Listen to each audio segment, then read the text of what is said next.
Bonjour et merci d'être au rendez-vous de ce 30e interview de On ne vous demande pas d'y croire. Elle est voyante, médium, elle communique avec ses guides. Sophie Vitali, bonjour et merci d'avoir accepté mon invitation.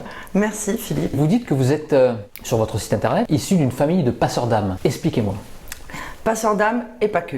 Alors, allez-y. Je suis d'une lignée de médiums. Ma mère était médium, ma grand-mère l'était aussi puisqu'elle était coupeur de feu. Mon grand-père était passeur d'âme. J'ai une autre grand-mère aussi, donc j'ai une famille très ancrée dans la médiumnité mais personne n'en parlait. Ça après c'est des choses que j'ai découvert par la suite, sauf ma mère évidemment, qui elle communiquait avec sa mère décédée quasiment en permanence. Vous le voyez tout le temps quand vous étiez petite? C'est venu par la suite. Moi-même étant médium, c'est après en faisant des contacts défunts avec ma mère, ma mère qui est décédée, qui m'a dit « je ne savais pas que tu voyais les morts comme moi ». Donc en fait, si vous voulez, c'est comme un état de... pas de conscience, mais comme ça vient de la naissance, pour moi c'était un état naturel.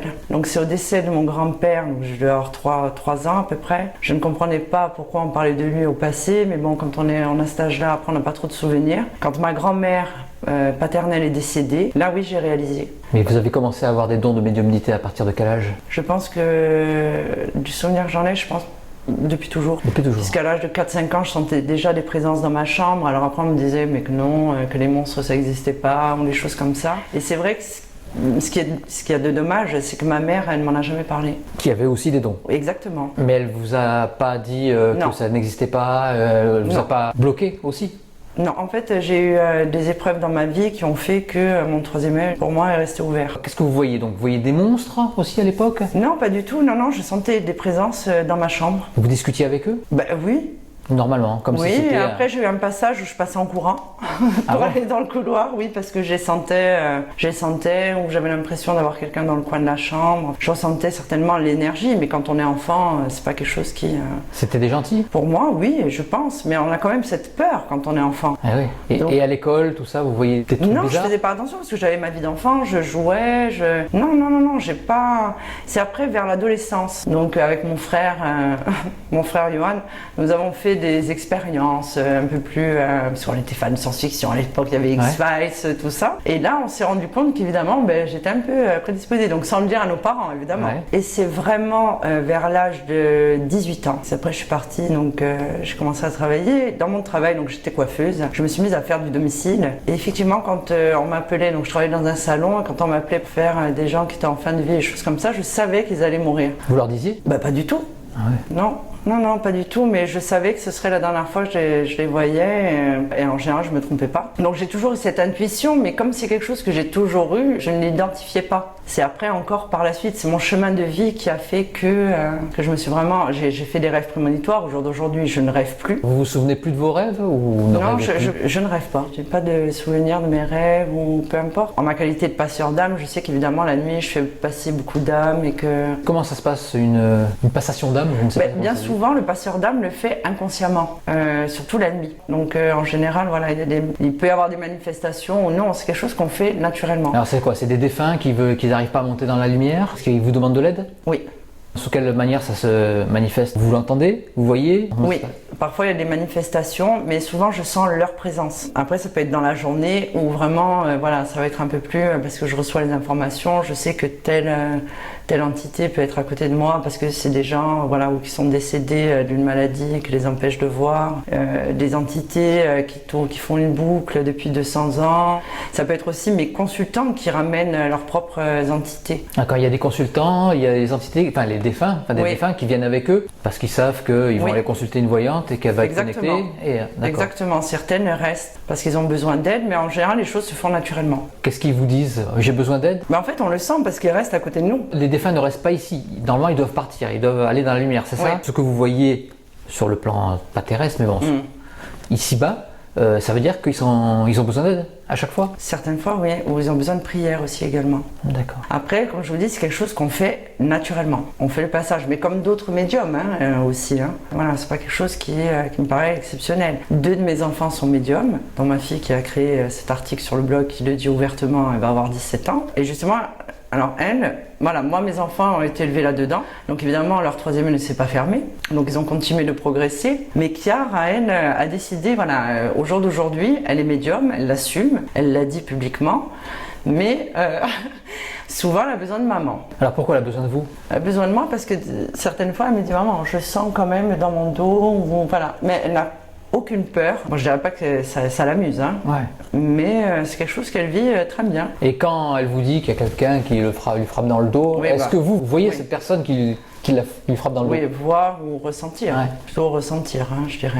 Et vous, alors, vous voyez des formes? Vous entendez de manière physique? Comment ça se passe? Alors, moi, je reçois les informations, plutôt comme de la clairaudience. Je peux entendre, et c'est comme on m'imprime le cerveau, d'accord? Je reçois les informations directement dans la pensée, donc il faut faire un tri. Certains scientifiques ont déterminé que le cerveau changeait de fréquence à ce moment-là.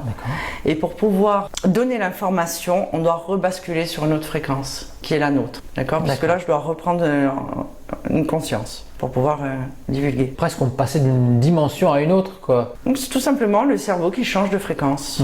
Donc la guidance, c'est ça. Après, évidemment, je reçois les informations de mes guides, puisque j'ai un guide permanent. Il est tout le temps avec vous, celui-là? Oui, Franck. Il vous a donné son nom? Oui, c'est mon frère. Ah, d'accord. Voilà, c'est mon frère Franck qui est une autre entité. Et ensuite, selon ce que j'exécute, j'appelle un autre de mes défunts.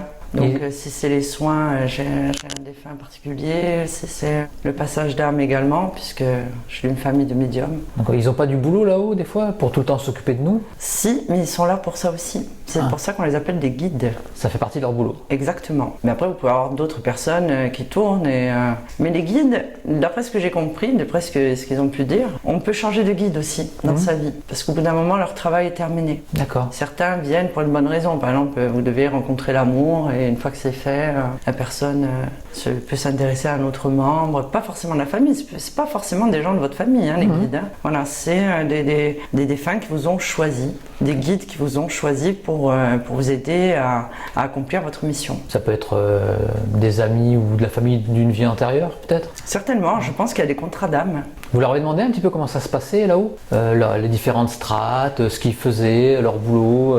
Il n'y a pas de temps vraiment chez eux. Non, voilà, il n'y a pas de temps. Mais comment ils nous voyaient sur Terre? En fait, ce que j'ai le plus demandé à mes guides, hein, c'est pourquoi m'avoir choisi moi. Alors pourquoi? Pourquoi m'avoir choisi moi? Bon, il y en a deux sur les trois que j'ai le plus souvent, qui sont mes grands-parents, donc, dont ma grand-mère qui attend que je trouve l'amour et qui a décidé de partir après. Ça, c'est deux personnes que j'ai connues en terrestre. Ouais. D'accord. Et il y a mon frère, qui lui est décédé en 1970, donc je suis née en 79. Très peu de gens connaissent son existence. Et justement, Franck, lui, m'a choisi parce qu'il estime que je suis une bonne personne et que j'ai une mission à accomplir et il tient absolument à ce que je l'exécute. Donc vous savez votre mission de vie, vous? Oui, ma vie d'ailleurs se résume à ça. Mais c'est éclairer le chemin des personnes, les aider à avancer spirituellement, à faire des choix aussi. Je ne pratique pas une voyance où je vais prédire que dans un an vous allez changer de voiture, qu'elle va être rouge ou que vous allez acheter une maison. Les consultants qui viennent me voir, souvent ce sont des médiums. Qui cherchent des réponses. C'est pour ça que j'ai décidé de faire des conférences. Qu'est-ce que la médiumnité? Comment l'accepter et la développer? Parce qu'au jour d'aujourd'hui, je pense que le taux vibratoire de la Terre augmentant, les gens sont de plus en plus sensibles aux énergies. Et moi, j'estime que nous naissons tous médiums. Nous avons tous des capacités qui ne demandent qu'à être développées. Donc, après, il y en a qui voient, il y en a qui entendent. Exactement. Donc c'est d'une manière physique. On ne peut pas se tromper. Comment vous faites la différence d'ailleurs entre les voix que vous entendez, ce que vous voyez avec les hallucinations auditives ou visuelles? Comment vous arrivez bien à faire la part des choses? C'est très différent? Oui, mais je pense que c'est aussi une question d'habitude. On se rend compte réellement. Pour ce qui est de la vision, parfois c'est un peu difficile. Mais bon, on a quelques indices quand même. Hein. Ah oui? Quels sont les indices? Enfin, pour ma part. Hein. Il peut y avoir quand même un visage un peu plus flou, des pieds qui n'apparaissent pas. Est-ce que vous arrivez à bloquer? Vous vous dites aujourd'hui j'ai rien envie de voir, j'ai envie de voir personne, lâchez-moi un petit peu s'il vous plaît là-haut. Oui, je demande. Et ça marche? Quand je me couche? Non, pas toujours. Pas toujours, ça fait rire mes enfants puisque voilà, mais non, mais j'essaye. Il y en a qui insistent? Oui. Je veux te parler. Oui. Ah ouais? Et ça peut arriver une nuit blanche parce qu'il y a un défunt qui... Non, quand même pas. Non, je dors... Bon, ça c'est très bien. Sans rêver, mais vous dormez. Non, oui, je dors. Et donc vous faites aussi des soins énergétiques? Oui. Alors lesquels? J'ai été formée en énergie multidimensionnelle. Alors c'est quoi ça? Alors je pratiquais déjà avant.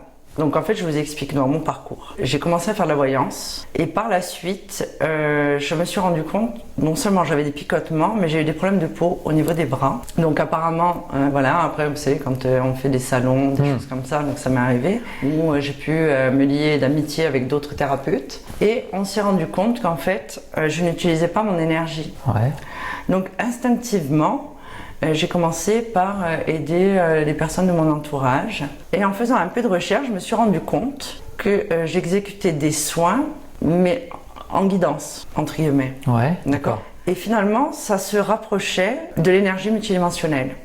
Donc aujourd'hui, je suis formée pour ça. Donc alors, je vous explique. Ouais. L'énergie multidimensionnelle. Après, chacun a sa définition. Hein. Oui, bien sûr, mais c'est la vôtre qui m'intéresse. Moi, comme je perçois et comme j'ai toujours perçu, c'est-à-dire que moi, quand je vais faire un soin, je ne vais pas toucher la personne. D'accord. D'accord. C'est un nettoyage pour moi de l'aura. D'accord. J'enlève tout ce qui peut être négatif, tout ce qui peut avoir aussi un rapport avec l'ésotérisme, certaines entités. Souvent, ce sont des médiums. Alors, moi, j'ai beaucoup de médiums qui viennent me voir, que ce soit en guidance ou en soins. Alors, je ne sais pas voilà, si c'est une coïncidence, mais c'est souvent comme ça. Donc, je fais un nettoyage, je recharge, je procède à un bouclier, je fabrique un bouclier pour ces personnes-là. Donc, c'est une recharge énergétique. Certaines personnes arrivent et me disent, voilà, Sophie, moi, tout va bien dans ma vie, mais je ne sais pas ce que j'ai. Je me sens fatiguée, je me sens déprimée. C'est comme si j'ai rebooté. D'accord, vous mettez de l'essence. Voilà, exactement. Bon, après, évidemment, il y a un réalignement des chakras, un rechargement en énergie qui se fait. Certains médiums vont vous dire qu'ils ont l'impression de sortir de leur corps. Ouais. Voilà, et ça permet de régler aussi certains problèmes par la guidance. Vous voyez les auras? Oui, surtout en soins. Ah oui. On voit les couleurs. Enfin, moi, personnellement, je vois des couleurs. Ah, au moment où je procède à la fabrication, je dirais, entre guillemets, du bouclier, je vois, oui, la couleur. Et vous voyez ce qui s'échappe? Tout ce qui est les entités, enfin, maléfiques, entre guillemets, enfin, tout ce qui est mauvais, en vous fait, voyez? Quand je fais le soin, j'ai les yeux fermés. Parce que je suis concentrée sur mon exécution. Je suis concentrée, j'ai une respiration, enfin vraiment, je suis vraiment concentrée pour canaliser l'énergie. Vous la sentez avec les mains? Oui, je ressens avec les mains. D'accord. Et donc je dégage, généralement j'en vois voilà, dans l'univers ou d'autres dimensions, mais et là, enfin, après je répète, hein, parce qu'après évidemment je pose la question aux consultants, et souvent oui, ils ont l'impression d'un poids qui s'enlève. J'ai une réelle satisfaction quand les gens s'en vont et me disent, voilà, merci Sophie, je me sens beaucoup mieux. Alors je dis tenez-moi au courant, ils m'envoient des messages en me disant super, je me sens beaucoup mieux. Enfin voilà, je fais vraiment ce travail. Donc vous faites le service après-vente aussi? Exactement. Une personne qui n'a pas spécialement de problème dans sa vie personnelle, si elle vient faire un soin multidimensionnel, est-ce que ça peut arriver que la personne, elle n'ait absolument rien à enlever? Mais souvent, c'est associé à leur profession. Par exemple, une infirmière qui va venir va être, évidemment, va être plus chargée, ce qu'on appelle nous chargée, parce qu'elle est face à la maladie, elle est face au décès, les gens se confient à elle, donc elle récupère tout ça aussi comme une éponge. D'accord. Alors c'est pas spécialement ça crée un épuisement. Non, c'est pas spécialement des entités maléfiques non. ou Ah non, on parle pas forcément. Non, pas du tout. Pas du tout. Non, c'est de la mauvaise énergie, quoi. Comme ça, voilà, c'est de la mauvaise énergie. C'est ce qui est dégagé en général ou par des lieux, ou par des personnes, par des pensées. Et ça, vous le faites régulièrement? Oui, au jour d'aujourd'hui, oui. C'est-à-dire qu'au départ, j'ai commencé, voilà, entre guillemets, pour rendre service. J'ai longtemps hésité à m'installer, donc là, j'ai passé mes certificats et je trouve que c'est vraiment une bonne chose. Je pense que c'est l'avenir. De quoi? Ce qui est soin en énergie, c'est pas une médecine traditionnelle, évidemment, sur des cancers, des choses comme ça, non. Mais j'ai certains consultants qui ont des polyarthrites, des choses comme ça. Ça m'arrive aussi de me déplacer au domicile. Ah bon?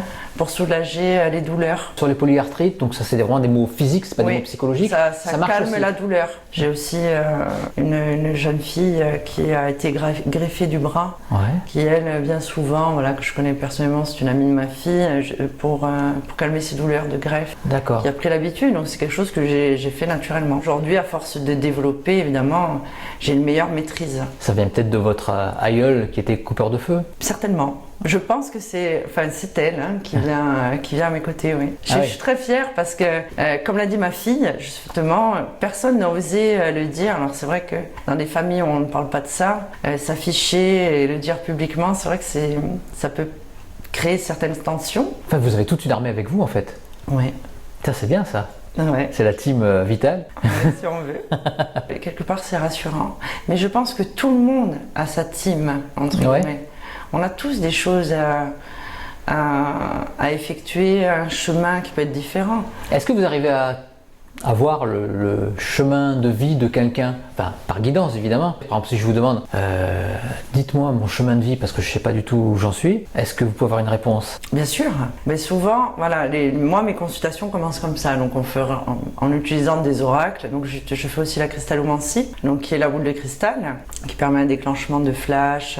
Mais souvent, moi, je veux que ce soit un échange. C'est pour ça que moi, mes consultations durent 1 heure, parfois même plus. Les personnes qui cherchent leur mission de vie ont déjà quand même quelques petites idées de ce qu'ils aimeraient faire. Ils viennent avec déjà un projet. Évidemment, en guidance, on va me dire certaines personnes. Moi, je vois de suite si la personne est médium, quelle capacité elle peut avoir, d'accord? Donc, je les aiguille. Après, ils conservent leur libre arbitre. Mais souvent, enfin, au jour d'aujourd'hui, je trouve qu'il y a une réelle démarche. Les gens s'intéressent de plus en plus à ça, par le développement personnel. Oui, bien sûr. On en parle de plus en plus. Votre émission, par exemple. Voilà. Donc c'est quelque chose maintenant qui est devenu entre guillemets normal. Donc il n'y a plus cette retenue, même si ici c'est vrai qu'on vit dans une région où c'est quand même encore pas très évident. Mais je trouve que quand même les thérapeutes, les voyants, les médiums assument de plus en plus. C'est une très bonne chose. Ouais. Est-ce que je peux vous poser une question qui est pas gentille? Non, en fait, j'ai vu quand même que vous aimiez beaucoup la com, la communication. D'ailleurs, à un moment, on voit avec une boule de cristal. Oui, est-ce que vous n'avez pas peur d'être décrédibilisé, entre guillemets, parce que c'est Madame Irma, et puis vous connaissez bien sûr la réputation de la voyance téléphonique. On dit ouais, non, c'est des arnaques, c'est des charlatans. Alors non, je vous explique. Alors la plupart des voyants, il faut savoir, même s'ils n'ont pas des grosses plateformes comme j'ai pu faire moi, donc des structures avec de grosses équipes, bien souvent ont déjà une ligne téléphonique. Ils font les consultations par téléphone. Moi, tous les membres de mon équipe, c'est des voyants que je connais pour la plupart personnellement. Je suis très proche de mes équipes. Je les sélectionne moi-même. Sur certains événements, je les fais intervenir justement pour pouvoir partager. Vous les testez? Bien sûr. Il y a un test fait pour ça, et après ils ont une semaine un peu plus même de tests. Ensuite j'ai les retours aussi des clients, puisque sur mon site vous avez un chat aussi également. Là j'ai l'application mobile aussi qui sort. Il y a la version bêta, donc je pense que la semaine prochaine elle sera opérationnelle. Oui, tout ça, toute cette com, on peut se dire il y a quelque chose de pas honnête derrière. Mais quand vous regardez mon site, c'est aussi mon site personnel. C'est-à-dire qu'il y a mon blog, il y a mes événements, il y a un nouvel onglet qui va sortir. Je pense que dans mon blog justement, je vais faire une interview de chacun de mes médiums. Je veux quand même qu'on soit une équipe soudée. Justement, il y a 14 000 plateformes en France. Donc évidemment, le charlatanisme est partout. Il y en a aussi bien en cabinet que par téléphone. Après, selon la volonté, moi je n'ai jamais travaillé sur ce type de plateforme. Donc j'ai créé comme ça me venait, entre guillemets, avec mon webmaster. Et justement, il y a une forte demande pour le téléphone, pour l'audiotel, qui est la voyance en direct, avec débit sur facture téléphonique. Mais justement, si cette voyance est réelle. Il y a des gens qui ont un réel besoin, d'accord, qui peuvent vous appeler à minuit, minuit et demi, 2 heures du matin aussi, parce qu'il faut savoir que c'est des structures qui tournent 24 heures sur 24 et 7 jours sur 7. La vôtre? Aussi, oui. Ah oui, il y a des voyants qui travaillent Oui, 24 heures sur 24, 7 jours sur 7. La mienne, donc, est aussi en Belgique, en Suisse, au Canada, donc dans tous les pays francophones. Mais justement, il y a une réelle demande. Il y a des gens qui en ont un réel besoin. Je pense que c'est une aide. Est-ce qu'il y a des fidèles? Exactement, oui. Qui après s'abonnent à ma page et m'envoient des messages sur Facebook. Qui justement, eux, ont l'habitude d'aller sur certaines plateformes et qui disent, oui, voilà, vous... qui me mettent des avis, d'ailleurs, sur ma page Facebook aussi. Et c'est un peu comme TripAdvisor Exactement. Voilà. Il y a le TripAdvisor de la voyance. Non, ça, je ne sais pas, mais... Encore quelque chose à monter. Oui, bah... on va y songer. D'abord, laissons l'application mobile sortir. Et j'ai un oracle aussi de guidance médiumnique. Un oracle, ça veut dire quoi? Des tarots, c'est ça? Oui, c'est un jeu de cartes qui vous permet de communiquer avec vos guides. Donc celui-là, je l'ai créé avec la participation de mon ami Jean-Noël Tchoudi, qui est un de mes amis intimes. Et on a eu envie d'en créer un comme ça pour s'amuser. Donc ça, voilà, je pense qu'il sera édité début d'année. D'accord. Parce qu'il y a encore quelques petits détails à peaufiner. Ce sera le cadeau de Noël. Peut-être un peu plus tard. Ah, d'accord. Parce que là, j'ai un planning un peu chargé. L'after Noël. Oui, voilà, l'after Noël. Donc ça aussi, c'est une amitié, voilà, justement, qui m'a permis, voilà. Donc on a eu tous les deux envie de créer cet oracle. C'est-à-dire, c'est dessiné, comment il a été créé? Chaque carte a un sens par rapport à notre amitié. D'accord. Et qui a dessiné? C'est pas vraiment des dessins. Moi, j'ai fait plutôt sur la peinture, mais des peintures déjà existantes. Ok. D'accord? Avec une signification propre. Donc, nous avons travaillé tous les deux. Et voilà, ça nous tenait à cœur. Mais après, des oracles, s'ils sont si personnels, vous allez donner un mode d'emploi avec? Exactement. Ah, voilà. Oui. Donc, il y aura un livret également avec. Mais oui, même s'il est personnel, il est fait pour que tout le monde puisse l'utiliser. Vous avez pris comme exemple le tarot de Marseille, je sais pas? Non. Là, c'est plutôt des formats grandes cartes. D'accord? Quelque chose de facile à manipuler. Le principe étant, par exemple, est-ce que je vais avancer dans ma vie? Est-ce que mes problèmes... Voilà. Donc la personne demande à ses propres guides. D'accord. Et donc par série de 3 cartes, ou peu importe. Comme j'ai montré en conférence, il n'y a pas vraiment de positionnement vraiment important. D'accord. Vous faites des conférences aussi alors? Oui. Alors expliquez-moi un petit peu, quels sont les sujets de vos conférences? La médiumnité, la voyance? La médiumnité, oui. Dans la conférence, donc la dernière que j'ai faite, que je vais réitérer bientôt parce que pas tout le monde a pu y assister, je mets en avant le fait que nous sommes tous médiums.